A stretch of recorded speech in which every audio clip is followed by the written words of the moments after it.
ਵਾਹਿਗੁਰੂ ਜੀ ਕਾ ਖਾਲਸਾ ਵਾਹਿਗੁਰੂ ਜੀ ਕੀ ਫਤਿਹ। ਮੈਂ assistant professor Anupreet Kaur ਅੱਜ ਦੀ ਕਲਾਸ ਵਿੱਚ ਤੁਹਾਡਾ ਸਾਰਿਆਂ ਦਾ ਸਵਾਗਤ ਕਰਦੀ ਹਾਂ। ਸਾਡਾ ਅੱਜ ਦਾ ਵਿਸ਼ਾ ਹੈ ਕੋਹਲਬਰਗ ਥਿਊਰੀ ਆਫ ਮੋਰਲ ਡਿਵੈਲਪਮੈਂਟ, ਕੋਹਲਬਰਗ ਦਾ ਨੈਤਿਕ ਵਿਕਾਸ ਦਾ ਸਿਧਾਂਤ। ਅਮਰੀਕੀ ਮਨੋਵਿਗਿਆਨੀ ਲਾਰੈਂਸ ਕੋਹਲਬਰਗ ਦਾ ਨੈਤਿਕ ਵਿਕਾਸ ਸਿਧਾਂਤ ਸਵਿਸ ਦੇ ਮਨੋਵਿਗਿਆਨਕ ਜੀਨ ਪਿਆਜੇ ਦੇ ਮਨੋਵਿਗਿਆਨਕ ਸਿਧਾਂਤ ਦਾ ਮੂਲ ਰੂਪਾਂਤਰਣ ਹੈ। ਕੋਹਲਬਰਗ ਦੇ ਨੈਤਿਕ ਵਿਕਾਸ ਦੇ ਸਿਧਾਂਤ ਨੂੰ ਸਟੇਜ ਥਿਊਰੀ ਵੀ ਕਿਹਾ ਜਾਂਦਾ ਹੈ, ਯਾਨੀ ਕਿ ਜੋ ਸਾਡਾ ਨੈਤਿਕ ਵਿਕਾਸ ਦਾ ਸਿਧਾਂਤ ਹੈ ਇਹ ਕਿਸ ਦਾ ਸੀ? ਅਮਰੀਕੀ ਮਨੋਵਿਗਿਆਨੀ ਜੋ ਸੀ ਕੋਹਲਬਰਗ, ਠੀਕ ਹੈ, ਉਹਨਾਂ ਨੇ ਪੇਸ਼ ਕੀਤਾ ਸੀ। ਠੀਕ ਹੈ, ਉਹ ਪੇਸ਼ੇ ਦੇ ਤੌਰ 'ਤੇ ਹਾਰਵਰਡ ਯੂਨੀਵਰਸਿਟੀ ਦੇ ਪ੍ਰੋਫੈਸਰ ਸੀ। ਠੀਕ ਹੈ, ਉਹਨਾਂ ਦੀ ਇਹ ਥਿਊਰੀ ਜੀਨ ਪਿਆਜੇ ਦੀ ਥਿਊਰੀ ਤੋਂ ਪ੍ਰਭਾਵਿਤ ਸੀ। ਠੀਕ ਹੈ, ਉਹਨਾਂ ਨੇ ਜੀਨ ਪਿਆਜੇ ਦੀ ਜਿਹੜੀ ਥਿਊਰੀ ਸੀ ਉਹਦੇ ਤੋਂ ਪ੍ਰਭਾਵਿਤ ਹੋ ਕੇ ਇਹ ਥਿਊਰੀ ਜਿਹੜੀ ਆ ਉਹ ਪੇਸ਼ ਕੀਤੀ ਕਿ ਕਿਸ ਤਰ੍ਹਾਂ ਜੋ ਇੱਕ ਹਿਊਮਨ ਬੀਇੰਗ ਆ ਉਹ ਕਿਹਨਾਂ ਸਟੇਜਾਂ ਦੇ ਥਰੂ ਗੁਜ਼ਰਦਾ ਹੈ, ਕਿਸ ਤਰ੍ਹਾਂ ਉਸਦੀ ਜੋ ਨੈਤਿਕਤਾ ਵਾ, ਠੀਕ ਹੈ, ਉਹ ਡਿਵੈਲਪ ਹੁੰਦੀ ਹੈ, ਕਿ ਉਹ ਕਿਸ ਤਰ੍ਹਾਂ ਕਿਸੇ ਇਨਸਾਨ 'ਚ ਮੋਰਲ ਵੈਲਿਊਜ਼ ਹੈ ਉਹ ਡਿਵੈਲਪ ਹੁੰਦੀਆਂ ਹਨ। ਉਹਨਾਂ ਨੇ ਇਹ ਸਭ ਆਪਣੀ ਥਿਊਰੀ ਵਿੱਚ ਸਟੇਜਸ ਦੇ ਜ਼ਰੀਏ ਪੇਸ਼ ਕੀਤਾ ਆ। ਇਸੇ ਕਰਕੇ ਉਹਨਾਂ ਦੀ ਜਿਹੜੀ ਥਿਊਰੀ ਹੈ ਉਹਨੂੰ ਸਟੇਜ ਥਿਊਰੀ ਵੀ ਕਿਹਾ ਜਾਂਦਾ ਵਾ। ਯਾਨੀ ਕਿ ਜੋ ਵੀ ਤੁਸੀਂ ਨੈਤਿਕ ਮੁੱਲ ਵਗੈਰਾ ਸਿੱਖਦੇ ਹੋ, ਨੈਤਿਕ ਜਿਹੜੀਆਂ ਤੁਹਾਡੀਆਂ ਵੈਲਿਊਜ਼ ਆ, ਜਿਹੜੀਆਂ ਮੋਰਲ ਵੈਲਿਊਜ਼ ਆ, ਉਹ ਤੁਸੀਂ ਕਿਵੇਂ ਸਿੱਖਦੇ ਹੋ ਸਟੇਜਸ ਵਾਈਜ਼, ਠੀਕ ਹੈ ਨਾ, ਉਹ ਸਾਰਾ ਉਹਨਾਂ ਨੇ ਪੇਸ਼ ਕੀਤਾ ਹੈ ਲਾਰੈਂਸ ਕੋਹਲਬਰਗ ਨੇ। ਤਾਂ ਸਭ ਤੋਂ ਪਹਿਲਾਂ ਸਾਨੂੰ ਇਹ ਪਤਾ ਹੋਣਾ ਚਾਹੀਦਾ ਹੈ ਕਿ ਨੈਤਿਕਤਾ ਕੀ ਹੁੰਦੀ ਹੈ। ਠੀਕ ਹੈ, ਕਿ ਨੈਤਿਕਤਾ ਉਹ ਨਿਯਮ ਹੁੰਦੇ ਹਨ ਜਿਹੜੇ ਸਮਾਜ ਦੇ ਨਿਯਮਾਂ ਅਨੁਸਾਰ ਹੁੰਦੇ ਹਨ। ਨੈਤਿਕਤਾ ਮਾਨਵੀ ਵਿਵਹਾਰ ਦਾ ਉਹ ਗੁਣ ਹੈ ਜਿਸ ਨਾਲ ਵਿਅਕਤੀ ਠੀਕ ਗਲਤ ਵਿੱਚੋਂ ਠੀਕ ਦੀ ਚੋਣ ਕਰਕੇ ਵਿਵਹਾਰ ਕਰਦਾ ਹੈ, ਜੋ ਮਨੁੱਖ ਦੀ ਜੀਵਨ ਵਿੱਚ ਅਗਵਾਈ ਕਰੇ, ਆਦਰਸ਼ ਦੀ ਪ੍ਰਾਪਤੀ ਵੱਲ ਲੈ ਕੇ ਜਾਵੇ, ਉਹ ਨੈਤਿਕਤਾ ਆਖੀ ਜਾ ਸਕਦੀ ਹੈ। ਹਾਲਾਂਕਿ ਸਾਰੇ ਰੀਤੀ ਰਿਵਾਜ਼ਾਂ ਨੂੰ ਨੈਤਿਕਤਾ ਨਹੀਂ ਕਿਹਾ ਜਾ ਸਕਦਾ।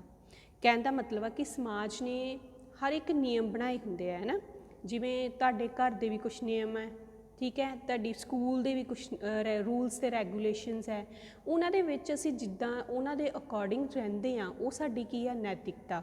ਠੀਕ ਹੈ, ਅਸੀਂ ਉਹਦੇ ਅਕੋਰਡਿੰਗ ਚੱਲਦੇ ਹਾਂ, ਸਾਨੂੰ ਪਤਾ ਹੁੰਦਾ ਵਾ ਕਿ ਕੀ ਸਹੀ ਹੈ ਕੀ ਗਲਤ ਹੈ, ਕਿਉਂਕਿ ਉਹ ਰੂਲਸ ਦੇ ਅਕੋਰਡਿੰਗ ਅਸੀਂ ਰਹਿਣਾ, ਉਹ ਸਾਡੀ ਕੀ ਹੋ ਗਈ? ਨੈਤਿਕਤਾ। ਠੀਕ ਹੈ, ਜਿਹਨੂੰ ਅਸੀਂ ਮੋਰਲ ਵੈਲਿਊਜ਼ ਵੀ ਕਹਿੰਦੇ ਹਾਂ।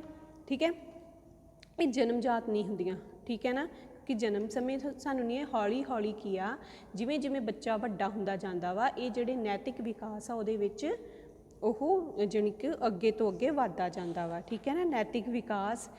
ਅਤੇ ਇਸੇ ਥਿਊਰੀ ਵਿੱਚ ਫਿਰ ਕੋਹਲਬਰਗ ਨੇ ਇਹ ਦੱਸਿਆ ਵਾ ਕਿ ਨੈਤਿਕ ਵਿਕਾਸ ਹੁੰਦਾ ਕਿਵੇਂ ਆ, ਸਟੇਜਿਸ ਦੇ ਵਿੱਚ ਵੱਖ ਵੱਖ ਜਿਹੜੀਆਂ ਸਟੇਜਿਸ ਆਉਂਦੀਆਂ ਵਾ ਨਾ ਲਾਈਫ ਦੀਆਂ, ਉਹਦੇ ਵਿੱਚ ਇਹ ਨੈਤਿਕ ਵਿਕਾਸ ਕਿਵੇਂ ਡਿਵੈਲਪ ਹੁੰਦਾ ਆ। ਠੀਕ ਹੈ, ਕਲੀਅਰ ਹੈ ਨਾ, ਕਿ ਇਹ ਜਿਹੜੇ ਨੈਤਿਕ ਜੋ ਵਿਅਕਤੀ ਆਪਣੀਆਂ ਸਮਾਜਿਕ ਮਾਨਤਾਵਾਂ ਦੇ ਅਨੁਸਾਰ ਵਿਵਹਾਰ ਕਰਦਾ ਹੈ ਉਹ ਨੈਤਿਕ ਕਿਹਾ ਜਾਂਦਾ ਹੈ।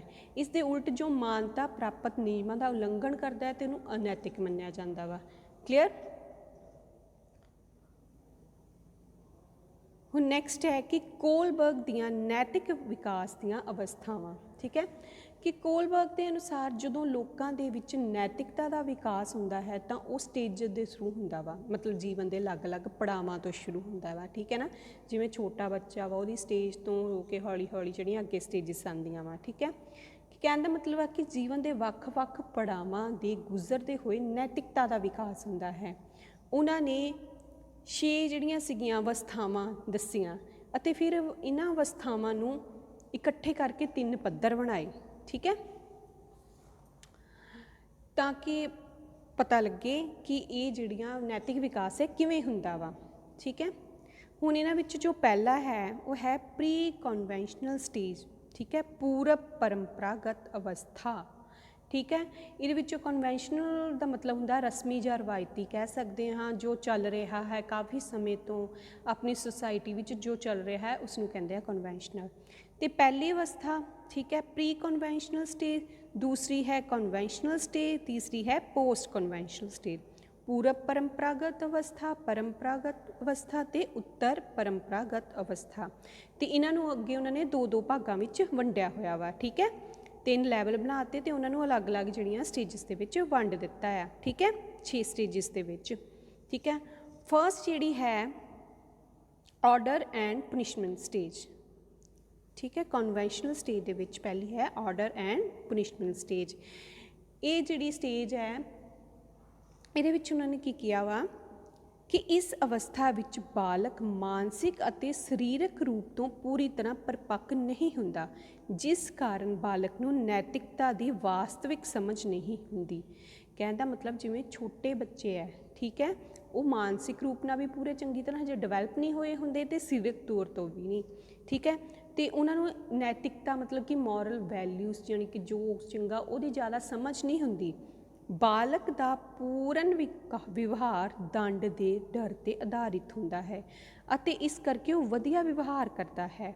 ਬਾਲਕ ਚੰਗੇ ਅਤੇ ਬੁਰੇ ਦੇ ਅੰਤਰ ਨੂੰ ਉਸ ਸਮਾਜ ਦੇ ਦੁਆਰਾ ਦਿੱਤੇ ਗਏ ਦੰਡ ਅਤੇ ਪੁਰਸਕਾਰ ਦੇ ਦੁਆਰਾ ਕਰਦਾ ਹੈ। ਮਤਲਬ ਕਹਿਣ ਦਾ ਮੀਨਿੰਗ ਇਹ ਹੈ ਕਿ ਇਸ ਪੜਾਅ ਦੇ ਵਿੱਚ ਬੱਚਾ ਨੈਤਿਕ ਵਿਵਹਾਰ ਕਰਦਾ ਹੈ, ਪਰ ਕਿਉਂ ਕਰਦਾ ਹੈ? ਕਿਉਂਕਿ ਉਹ ਡਰਦਾ ਵਾ ਕਿ ਉਹਨੂੰ ਕੋਈ ਦੰਡ ਨਾ ਮਿਲੇ, ਉਹਨੂੰ ਕੋਈ ਸਜ਼ਾ ਨਾ ਮਿਲੇ, है ना।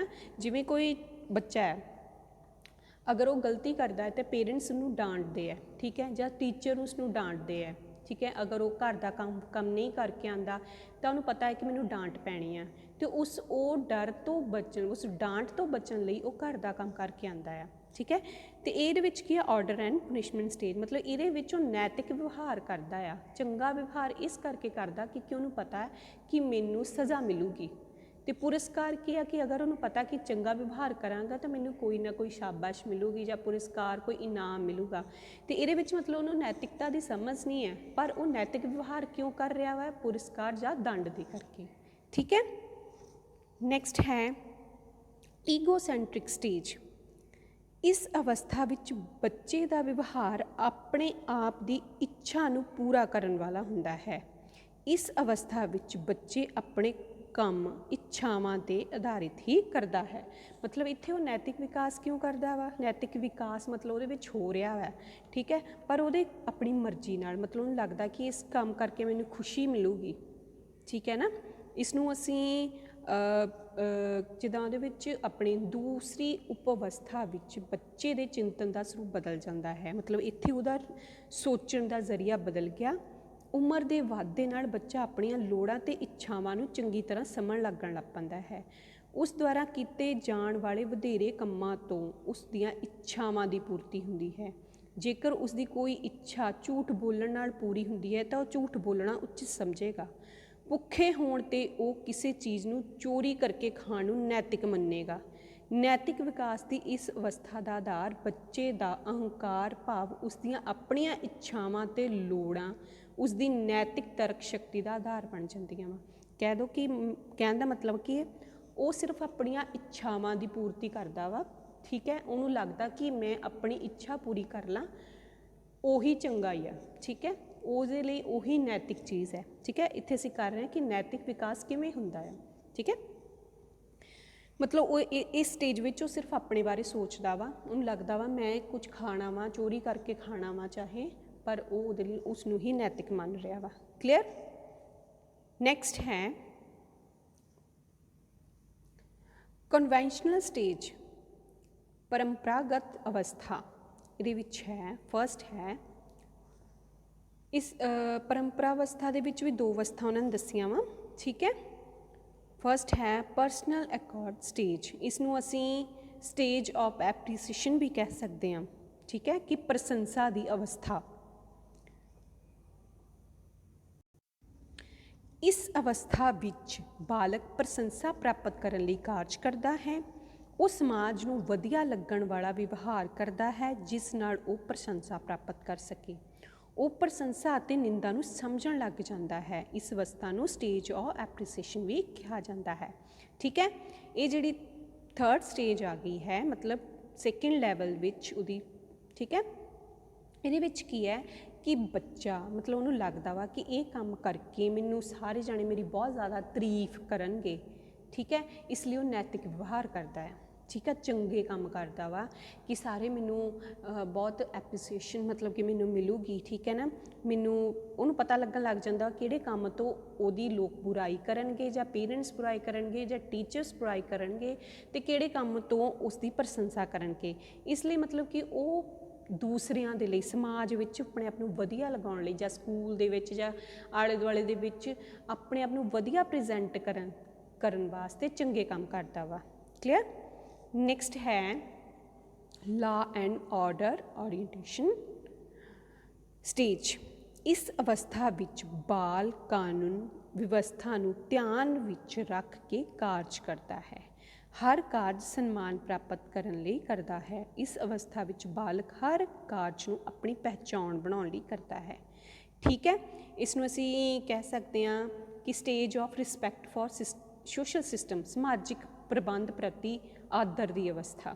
ਕਹਿਣ ਦਾ ਮਤਲਬ ਕੀ ਆ ਕਿ ਇਹਦੇ ਵਿੱਚ ਕੀ ਆ ਕਿ ਇਸ ਅਵਸਥਾ ਵਿੱਚ ਪ੍ਰਵੇਸ਼ ਕਰਨ ਤੋਂ ਪਹਿਲਾਂ ਬੱਚਾ ਸਮਾਜ ਨੂੰ ਇਸ ਲਈ ਮਹੱਤਵਪੂਰਨ ਮੰਨਦਾ ਸੀ ਕਿ ਸਮਾਜ ਤੋਂ ਉਸਨੂੰ ਪ੍ਰਸ਼ੰਸਾ ਮਿਲੂਗੀ। ਠੀਕ ਹੈ, ਇੱਥੇ ਉਹ ਸਮਾਜ ਨੂੰ ਖੁਦ ਇੱਕ ਉਦੇਸ਼ ਮੰਨਣ ਲੱਗ ਪੈਂਦਾ ਹੈ। ਉਹ ਸਮਾਜ ਦੀਆਂ ਰੀਤੀਆਂ ਰਿਵਾਜਾਂ, ਪਰੰਪਰਾਵਾਂ ਅਤੇ ਨਿਯਮਾਂ ਵਿੱਚ ਵਿਸ਼ਵਾਸ ਵਿਕਸਿਤ ਕਰਕੇ ਸੰਪੂਰਨ ਸਮਾਜਿਕ ਪ੍ਰਬੰਧ ਪ੍ਰਤੀ ਆਪਣਾ ਆਦਰ ਪ੍ਰਦਰਸ਼ਿਤ ਕਰਦਾ ਹੈ। ਬੱਚਾ ਹਰ ਕੰਮ ਨੂੰ ਆਪਣੇ ਫਰਜ਼ ਸਮਝ ਕੇ ਕਰਦਾ ਹੈ। ਉਹ ਸਮਾਜਿਕ ਨਿਯਮਾਂ ਵਿਰੁੱਧ ਕੀਤਾ ਗਿਆ ਹਰੇਕ ਕੰਮ ਅਨੈਤਿਕ ਮੰਨਣ ਲੱਗ ਪੈਂਦਾ ਹੈ। ਠੀਕ ਹੈ, law and order orientation stage ਦੇ ਵਿੱਚ ਕੀ ਹੈ, ਮਤਲਬ ਕਿ ਉਹਨੂੰ ਪਤਾ ਹੁੰਦਾ ਵਾ ਕਿ ਕਿਹੜੀ ਚੀਜ਼ ਇਸ ਸਟੇਜ ਵਿੱਚ, ਕਿਉਂਕਿ ਬੱਚਾ ਵੱਡਾ ਹੋ ਜਾਂਦਾ ਵਾ, ਇਸ ਸਟੇਜ ਵਿੱਚ ਉਹਨੂੰ ਪਤਾ ਲੱਗ ਜਾਂਦਾ ਵਾ ਕਿ ਇਹ ਰੂਲਸ ਅਤੇ ਰੈਗੂਲੇਸ਼ਨਸ ਤੋਂ ਖਿਲਾਫ ਹੈ। ਕਿਉਂਕਿ ਇਸ ਤੋਂ ਪਹਿਲਾਂ ਜਿਹੜੀ ਸਟੇਜ ਸੀ ਉਹਦੇ ਵਿੱਚ ਸਿਰਫ ਉਹ ਸੋਚਦਾ ਸੀ ਕਿ ਮੈਂ ਪ੍ਰਸ਼ੰਸਾ ਮਤਲਬ ਕਿ ਆਪਣੀ ਪ੍ਰਸ਼ੰਸਾ ਹਾਸਿਲ ਕਰਨ ਲਈ ਚੰਗਾ ਕੰਮ ਕਰਾਂ। ਪਰ ਇਸ ਸਟੇਜ ਵਿੱਚ ਕੀ ਹੈ ਕਿ ਉਹਨੂੰ ਪਤਾ ਲੱਗਣ ਲੱਗ ਜਾਂਦਾ ਵਾ ਕਿ ਇਹ ਰੂਲਸ ਤੋਂ ਉਲਟ ਹੈ, ਰੂਲਸ ਦੇ ਖਿਲਾਫ ਹੈ। ਜਿੱਦਾਂ ਸਕੂਲ ਦੇ ਕੁਛ ਨਿਯਮ ਹੁੰਦੇ ਆ ਕਿ ਇੰਨੇ ਵਜੇ ਛੁੱਟੀ ਹੋਣੀ ਜਾਂ ਇੰਨੇ ਵਜੇ ਕਲਾਸ ਵਿੱਚ ਆਉਣਾ ਵਾ, ਹੋਮਵਰਕ ਕਰਨਾ ਵਾ, ਜੋ ਵੀ ਕੰਮ ਹੈ, ਠੀਕ ਹੈ ਨਾ, ਉਹ ਰੂਲਸ ਦੇ ਅਕੋਰਡਿੰਗ ਚੱਲਦਾ, ਕਿਉਂਕਿ ਉਹਨੂੰ ਪਤਾ ਹੁੰਦਾ ਵਾ ਰੂਲਸ ਤੋਂ ਅਕੋਰਡਿੰਗ ਚੱਲਣਾ ਵਾ, ਇਸ ਤੋਂ ਉਲਟ ਨਹੀਂ ਚੱਲਣਾ। ਠੀਕ ਹੈ, ਇਹਦੇ ਵਿੱਚੋਂ ਸਾਰੇ ਕਾਨੂੰਨ ਮਤਲਬ ਜੋ ਲਾਅ ਬਣੇ ਹੋਏ ਆ ਉਹਨਾਂ ਦੇ ਅਕੋਰਡਿੰਗ ਰਹਿਣਾ ਚੱਲਦਾ ਹੈ।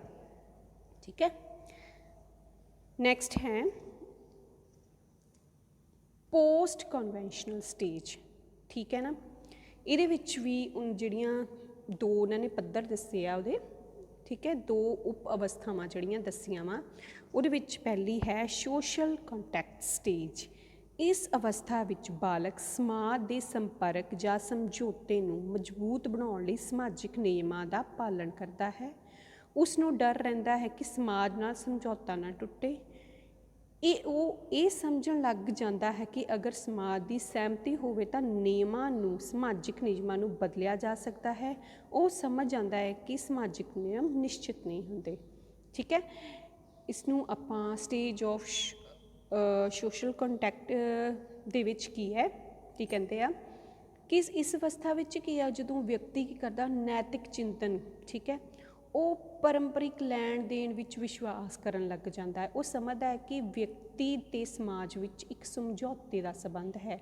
ਨਿਯਮ ਇਸ ਲਈ ਮੰਨਣੇ ਚਾਹੀਦੇ ਹਨ ਕਿਉਂਕਿ ਸਮਾਜ ਵਿਅਕਤੀ ਦੇ ਹਿੱਤਾਂ ਦੀ ਰਾਖੀ ਕਰਦਾ ਹੈ। ਅਨੈਤਿਕ ਕੰਮ ਜਾਂ ਵਿਵਹਾਰ ਕਰਨਾ ਸਮਾਜ ਅਤੇ ਵਿਅਕਤੀ ਵਿਚਕਾਰਲਾ ਸਮਝੌਤਾ ਜਿਹੜਾ ਟੁੱਟ ਜਾਵੇਗਾ।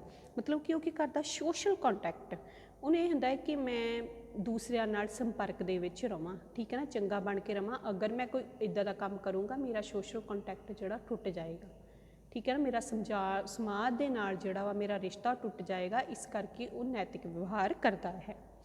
ਠੀਕ ਹੈ, ਨੈਕਸਟ ਹੈ ਯੂਨੀਵਰਸਲ ਐਥਿਕਸ। ਠੀਕ ਹੈ, ਜਿਸ ਨੂੰ ਸਟੇਜ ਆਫ ਕੌਨਸਿਕੁਐਂਸ ਕੇ ਵੀ ਕਹਿ ਸਕਦੇ ਹਾਂ, ਕਿ ਵਿਵੇਕ ਦੀ ਅਵਸਥਾ। ਠੀਕ ਹੈ, ਨੈਤਿਕ ਅਵਸਥਾ ਦੀ ਇਹ ਅਵਸਥਾ ਜਿਹੜੀ ਹੁੰਦੀ ਹੈ ਇਹ ਅਖੀਰਲੀ ਅਵਸਥਾ ਹੈ। ਠੀਕ ਹੈ, ਇਹਦਾ ਕੀ ਹੈ, ਇਸ ਅਵਸਥਾ ਵਿੱਚ ਉਹ ਆਪਣੇ ਵਿਵੇਕ ਦਾ ਪ੍ਰਯੋਗ ਕਰਨ ਲੱਗ ਜਾਂਦਾ ਹੈ। ਇਸ ਅਵਸਥਾ ਵਿੱਚ ਉਹ ਆਪਣੇ ਬਣਾਏ ਨਿਯਮਾਂ 'ਤੇ ਚੱਲਦਾ ਹੈ। ਠੀਕ ਹੈ, ਕਿਉਂਕਿ ਉਹਦਾ ਆਪਣਾ ਦ੍ਰਿਸ਼ਟੀਕੋਣ ਹੋ ਜਾਂਦਾ ਵਾ ਹਰੇਕ ਚੀਜ਼ ਦੇ ਪ੍ਰਤੀ। ਵਿਅਕਤੀ ਦੀ ਅੰਤਰ ਆਤਮਾ ਜਾਂ ਵਿਵੇਕ ਜਿਹੜੀ ਉਹ ਇਸ ਸਟੇਜ ਵਿੱਚ ਜਾਗ ਉੱਠਦੀ ਹੈ। ਵਿਅਕਤੀ ਦੇ ਚੰਗੇ ਬੁਰੇ, ਉਚਿਤ ਅਣਉਚਿਤ ਆਦਿ ਬਾਰੇ ਆਪਣੇ ਵਿਅਕਤਿਤਵ ਵਿਚਾਰ ਵਿਕਸਿਤ ਹੋ ਜਾਂਦੇ ਹਨ। ਉਸ ਦੇ ਨੈਤਿਕ ਨਿਰਣਿਆਂ ਦਾ ਇੱਕਮਾਤਰ ਆਧਾਰ ਉਸ ਦਾ ਵਿਵੇਕ ਬਣ ਜਾਂਦਾ ਹੈ। ਇਸ ਤਰ੍ਹਾਂ ਦੀ ਜਿਹੜੀ ਅਖੀਰਲੀ ਅਵਸਥਾ ਵਿੱਚ ਪਹੁੰਚ ਕੇ ਵਿਅਕਤੀ ਸਮਾਜਿਕ ਤੇ ਸਰਕਾਰੀ ਨਿਯਮਾਂ ਦੀ ਵਿਆਖਿਆ ਆਪਣੇ ਖੁਦ ਦੇ ਦ੍ਰਿਸ਼ਟੀਕੋਣ ਅਨੁਸਾਰ ਕਰਨ ਦੇ ਸਮਰੱਥ ਹੋ ਜਾਂਦਾ ਹੈ। ਉਹ ਆਪਣੇ ਚਿੰਤਨ ਅਨੁਸਾਰ ਨਿਯਮਾਂ ਨੂੰ ਚੁਣੌਤੀ ਵੀ ਦਿੰਦਾ ਹੈ, ਕਿਉਂਕਿ ਉਹ ਨਿਯਮ ਉਸਦੇ ਵਿਵੇਕ ਨਾਲ ਮੇਲ ਨਹੀਂ ਖਾਂਦੇ। ਇਹੀ ਅਵਸਥਾ ਲੈ ਕੇ ਵਿਅਕਤੀ ਜੀਵਿਤ ਰਹਿਣ ਦਾ ਆਦੀ ਹੋ ਜਾਂਦਾ ਹੈ। ਮਤਲਬ ਇਹ ਲਾਸਟ ਵਾਲੀ ਅਵਸਥਾ ਵਾ, ਜਿੱਦਾਂ ਹੁਣ ਤੁਸੀਂ ਕਹਿ ਸਕਦੇ ਹੋ ਤੁਸੀਂ ਜਿਹੜਾ ਐਨ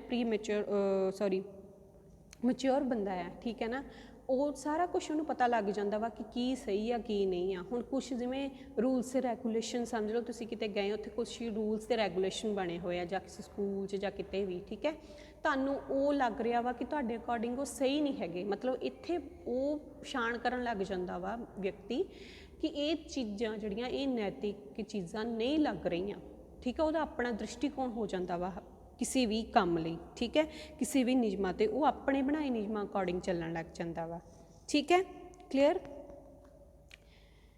ਤੇ ਕੀ ਸੀਗਾ ਕਿ ਕੋਲਬਰਗ ਦਾ ਨੈਤਿਕ ਵਿਕਾਸ ਸਿਧਾਂਤ ਹੈ ਜੋ ਨੈਤਿਕ ਚਿੰਤਨ ਦਾ ਇੱਕ ਨਕਸ਼ਾ ਪ੍ਰਦਾਨ ਕਰਦਾ ਹੈ। ਕਹਿਣ ਦਾ ਮਤਲਬ ਆ ਕਿ ਨੈਤਿਕ ਵਿਕਾਸ ਕਿਵੇਂ ਹੁੰਦਾ। ਹੁਣ ਤੁਸੀਂ ਪੜ੍ਹਿਆ ਨਾ ਕਿ ਕਿੱਦਾਂ ਬੱਚੇ 'ਚ ਨੈਤਿਕ ਵਿਕਾਸ ਜਿਹੜਾ ਵਾ ਉਹ ਹੋ ਰਿਹਾ ਆ, ਠੀਕ ਹੈ। ਉਸ ਵੱਲੋਂ ਦਿੱਤੀਆਂ ਵਿਕਾਸ ਅਵਸਥਾਵਾਂ ਪ੍ਰਯੋਗਾਂ ਦੁਆਰਾ ਸਹੀ ਸਿੱਧ ਹੋ ਚੁੱਕੀਆਂ ਹਨ। ਇਹ ਉਹਨਾਂ ਸਮੁਦਾਇਆਂ ਲਈ ਸੰਰਚਨਾ ਪ੍ਰਦਾਨ ਕਰਦਾ ਹੈ ਜੋ ਸਹਿਕਾਰਤਾ ਅਤੇ ਦਾਰਸ਼ਨਿਕਤਾ ਦੇ ਪਿਛੋਕੜ ਵਾਲੀਆਂ ਹਨ। ਇਸ ਦੀ ਮੁੱਖ ਕਮਜ਼ੋਰੀ ਲਿੰਗਿਕ ਭਿੰਨਤਾਵਾਂ ਵਿੱਚ ਮਿਲਦੀ ਹੈ। ਇਹ ਅਧਿਐਨ ਔਰਤਾਂ ਦੇ ਅਧਿਐਨ ਤੋਂ ਵਿਕਸਿਤ ਕੀਤਾ ਗਿਆ ਸੀ, ਇਸ ਲਈ ਇਸ ਵਿੱਚ ਲਿੰਗ ਪੱਖਪਾਤ ਹੈ।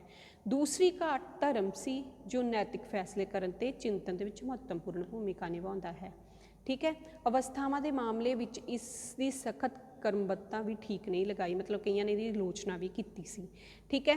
ਪਰ ਕੋਲਬਰਗ ਨੇ ਕੀ ਹੈ, ਅਵਸਥਾਵਾਂ ਦੇ ਨੂੰ ਪੇਸ਼ ਕੀਤਾ ਕਿ ਨੈਤਿਕ ਵਿਕਾਸ ਇਹਨਾਂ ਵੱਖ-ਵੱਖ ਜਿਹੜੀਆਂ ਅਵਸਥਾਵਾਂ ਵਾ ਉਹਦੇ ਵਿੱਚ ਕਿਵੇਂ ਹੁੰਦਾ ਵਾ, ਠੀਕ ਹੈ।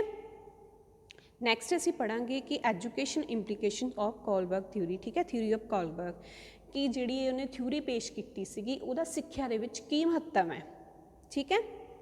ਪਹਿਲਾ ਹੈ ਮਾਤਾ ਪਿਤਾ ਅਤੇ ਅਧਿਆਪਕ ਰੋਲ ਮਾਡਲ, ਠੀਕ ਹੈ। ਕੋਲਬਰਗ ਦੇ ਨੈਤਿਕ ਵਿਕਾਸ ਦੇ ਸਿਧਾਂਤ ਅਨੁਸਾਰ ਛੋਟੇ ਬੱਚੇ ਨੈਤਿਕ ਆਚਰਣ ਦੀ ਦ੍ਰਿਸ਼ਟੀ ਤੋਂ ਆਪਣੇ ਮਾਤਾ ਪਿਤਾ ਅਤੇ ਅਧਿਆਪਕਾਂ ਨੂੰ ਆਪਣਾ ਰੋਲ ਮਾਡਲ ਮੰਨਦੇ ਹਨ।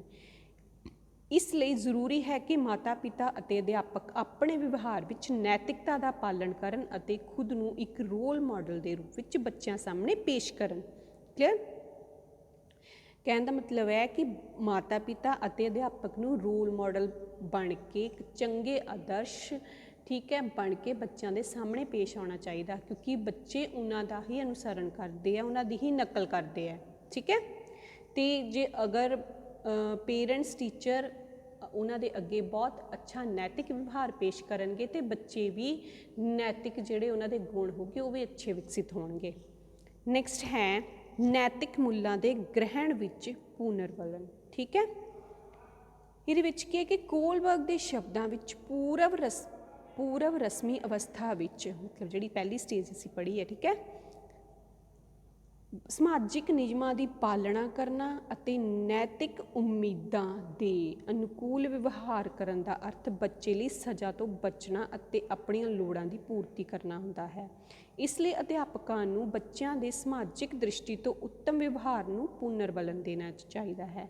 ਬੱਚਿਆਂ ਨੂੰ ਪੁਨਰਵਲਣ ਪੁਰਸਕਾਰ ਦੇ ਰੂਪ ਵਿੱਚ ਦਿੱਤਾ ਜਾਣਾ ਚਾਹੀਦਾ ਹੈ। ਬੱਚਿਆਂ ਨੂੰ ਪੁਰਸਕਾਰਿਤ ਕਰਨ ਦੇ ਲਈ ਕਈ ਤਰੀਕੇ ਹਨ, ਠੀਕ ਹੈ।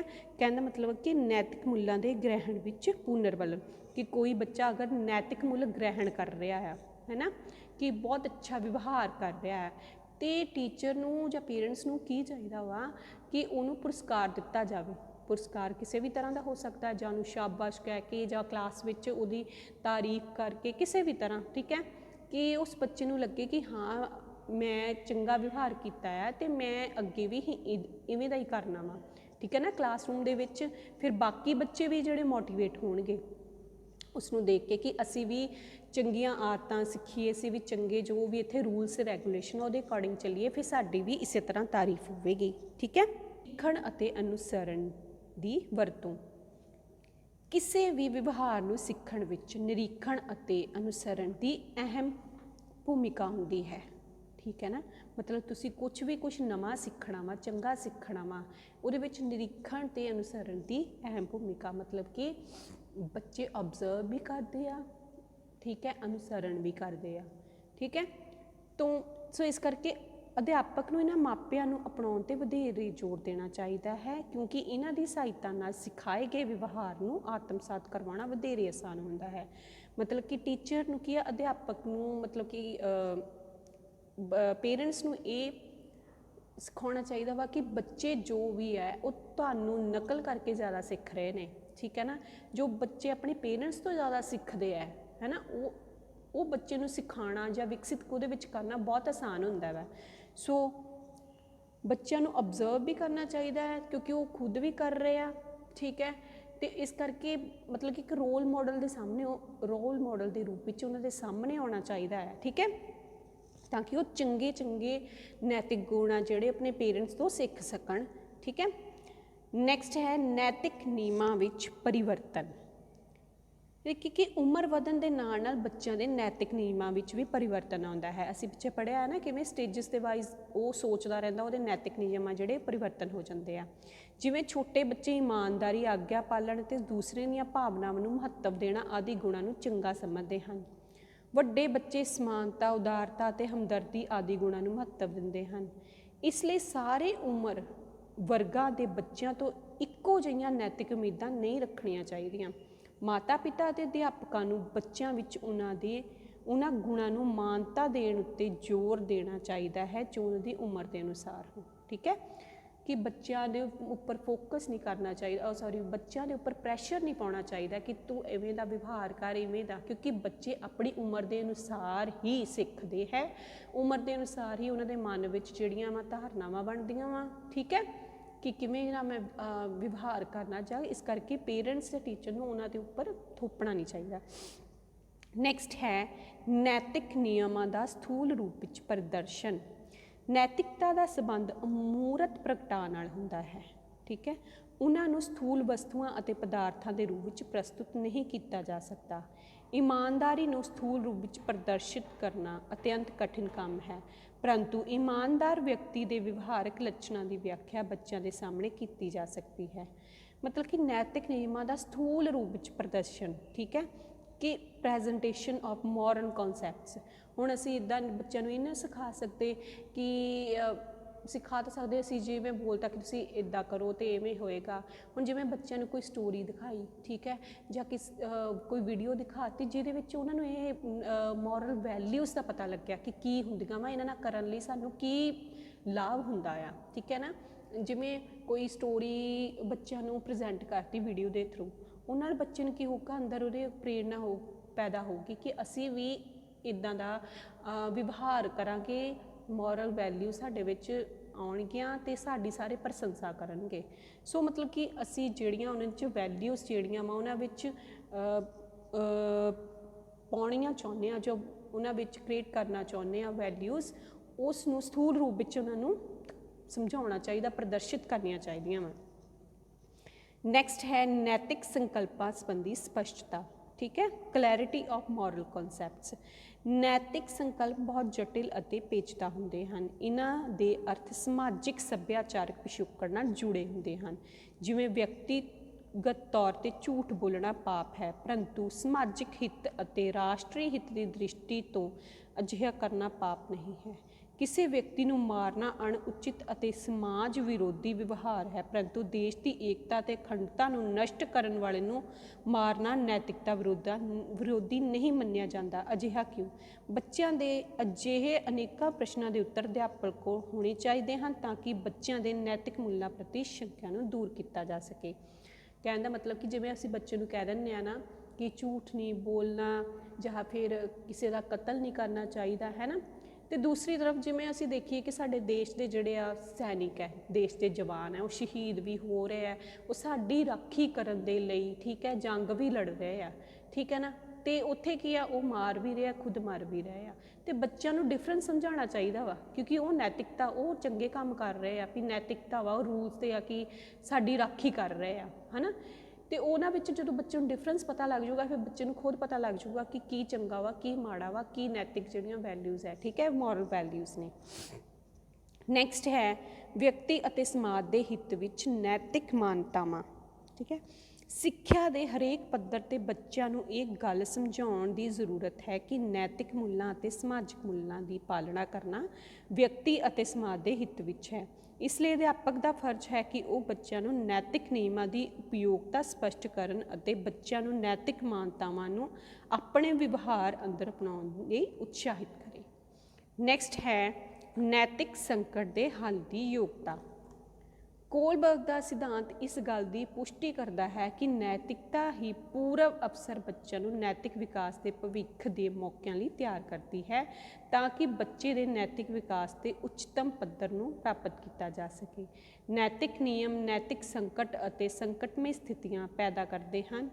ਇਹ ਸਥਿਤੀਆਂ ਅਧਿਆਪਕਾਂ ਅਤੇ ਮਾਤਾ ਪਿਤਾ ਲਈ ਚੁਣੌਤੀਪੂਰਨ ਹੁੰਦੀਆਂ ਹਨ। ਮਾਪਿਆਂ ਅਤੇ ਅਧਿਆਪਕਾਂ ਤੋਂ ਉਮੀਦ ਕੀਤੀ ਜਾਂਦੀ ਹੈ ਕਿ ਉਹ ਬੱਚਿਆਂ ਨੂੰ ਨੈਤਿਕ ਨਿਯਮ ਸੰਬੰਧੀ ਸਪਸ਼ਟ ਜਾਣਕਾਰੀ ਪ੍ਰਦਾਨ ਕਰਨ ਅਤੇ ਉਹਨਾਂ ਲਈ ਇਸ ਤਰ੍ਹਾਂ ਦਾ ਵੀ ਮਾਹੌਲ ਪੈਦਾ ਕਰਨ ਕਿ ਉਹ ਖੁਦ ਸੰਕਟ ਦੀਆਂ ਪ੍ਰਸਥਿਤੀਆਂ ਨਾਲ ਨਿਪਟਣ ਦੇ ਯੋਗ ਹੋ ਸਕਣ। ਕਹਿਣ ਦਾ ਮਤਲਬ ਕਿ ਬੱਚਿਆਂ 'ਚ ਇੱਦਾਂ ਦੀਆਂ ਮੋਰਲ ਵੈਲਿਊਜ਼ ਕ੍ਰੀਏਟ ਕਰਨੀਆਂ ਕਿ ਕਿਸੇ ਵੀ ਤਰ੍ਹਾਂ ਦਾ ਅਗਰ ਕੋਈ ਉਹਨਾਂ ਦੇ ਅੱਗੇ ਹਾਲਾਤ ਪੇਸ਼ ਹੁੰਦੇ ਆ ਤੇ ਉਹ ਮੋਰਲ ਵੈਲਿਊਜ਼ ਨੂੰ ਦੇਖਦੇ ਹੋਏ ਵਿਵਹਾਰ ਕਰਨ, ਠੀਕ ਹੈ, ਉਹ ਜਿਹੜੀ ਸਮੱਸਿਆ ਵਾ ਉਹਦਾ ਹੱਲ ਹੋ ਸਕਣ। ਇਸ ਤਰ੍ਹਾਂ ਕੋਲਬਰਗ ਨੇ ਆਪਣੀਆਂ ਜਿਹੜੀਆਂ ਵਾ ਸਟੇਜਸ ਜਿਹੜੀਆਂ ਸੀਗੀਆਂ 6 ਸਟੇਜਸ ਨੂੰ ਪ੍ਰੈਜ਼ੈਂਟ ਕੀਤਾ ਕਿ ਬੱਚੇ ਦੇ ਵਿੱਚ ਕਿ ਨੈਤਿਕ ਵਿਕਾਸ ਕਿਵੇਂ ਹੁੰਦਾ ਹੈ ਤੇ ਇਹ ਜਿਹੜਾ ਨੈਤਿਕ ਵਿਕਾਸ ਹੈ, ਠੀਕ ਹੈ, ਜੋ ਇਹਨੇ ਥਿਊਰੀ ਪੇਸ਼ ਕੀਤੀ ਸੀ ਉਹਦਾ ਸਾਡੇ ਐਜੂਕੇਸ਼ਨ ਦੇ ਵਿੱਚ ਕੀ ਉਪਯੋਗਤਾ ਹੈ।